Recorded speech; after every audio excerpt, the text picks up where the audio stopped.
आपण पाहताय प्राध्यापक डॉक्टर मच्छिंद्र सत्य यांचे लोकसंवाद न्यूज. सत्य जे तुमच्या समोर. शिवसेना पक्षाचे नाव आणि चिन्ह या संदर्भातील प्रकरणाची सर्वोच्च न्यायालयात सुनावणी सुरू असतानाच राष्ट्रवादी काँग्रेस शरदचंद्र पवार पक्षाच्या खासदार सुप्रिया सुळे यांनी एक अत्यंत मोठं आणि महत्त्वाचं विधान केलं आहे.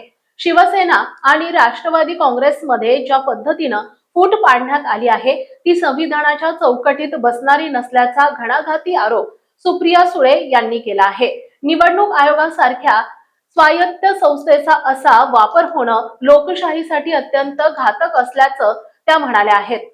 शिवसेनेच्या नेतृत्वावर बोलताना त्या म्हणाल्या, शिवसेना काल, आज आणि उद्याही उद्धव ठाकरेंचीच राहील. बाळासाहेब ठाकरेंनी पक्षाची स्थापना केली आणि आपल्या हयातीतच पक्षाची सूत्रे उद्धव ठाकरेंकडे सोपवली. जर कोणाला वेगळा राजकीय मार्ग स्वीकारायचाच होता तर राज ठाकरेंप्रमाणे स्वतःचा नवीन पक्ष उभा करून दाखवायचा होता.